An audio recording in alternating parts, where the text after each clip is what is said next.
एक छोटे से गांव में रोहित नाम का एक लड़का रहता था।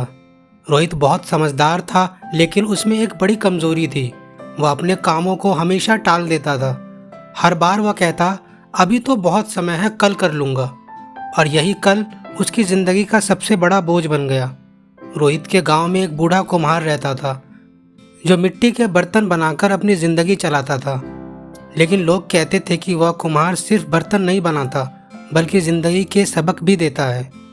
एक दिन रोहित ने सोचा कि वह उस कुम्हार से मिलने जाएगा। वह उसके पास पहुंचा और बोला, बाबा, मैं मेहनत करता हूं, लेकिन हमेशा पीछे रह जाता हूं। सब मुझसे आगे निकल जाते हैं, ऐसा क्यों होता है?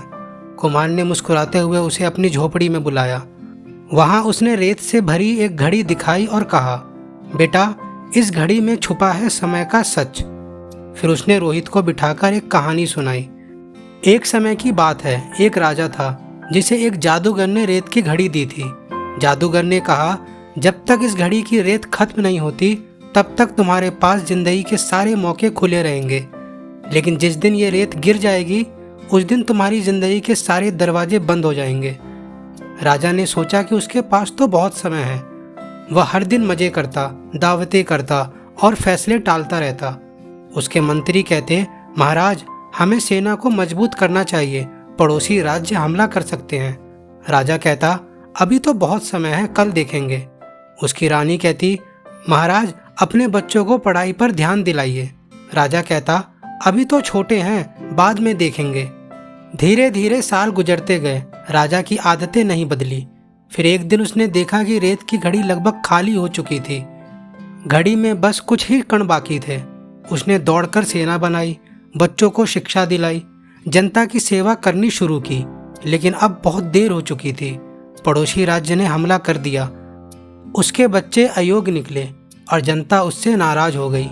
जब आखिरी रेत का कण गिरा, तब तक राजा के पास कुछ भी नहीं बचा था।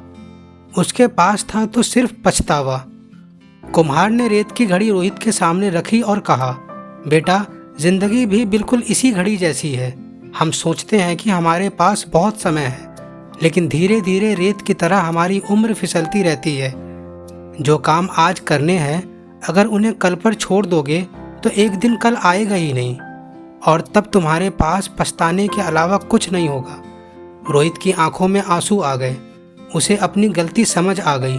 उस दिन से उसने हर काम समय पर करना शुरू किया। धीरे धीरे वह गांव का सबसे होनहार लड़का बन गया। लोग उससे प्रेरणा लेने लगे।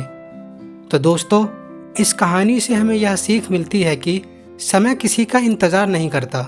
जैसे रेत की घड़ी की रेत वापस ऊपर नहीं जा सकती, वैसे ही जिंदगी का बीता हुआ समय कभी लौट कर नहीं आता। अगर हम सही वक्त पर मेहनत करेंगे तो जिंदगी हमें सब कुछ देगी, लेकिन अगर वक्त को टालते रहेंगे तो वह हमें सिर्फ पछतावा देगा। इसलिए याद रखिए, समय सबसे कीमती धन है। इसे बचाइए, संभालिए और सही जगह लगाइए। दोस्तों, अगर आपको यह कहानी पसंद आई हो तो इसे लाइक करें, कमेंट करें और अपने दोस्तों के साथ शेयर करें। और हाँ, हमारे चैनल को सब्सक्राइब करना ना भूलें, क्योंकि ऐसी ही कहानियाँ हम आपके लिए रोज़ लाते रहेंगे।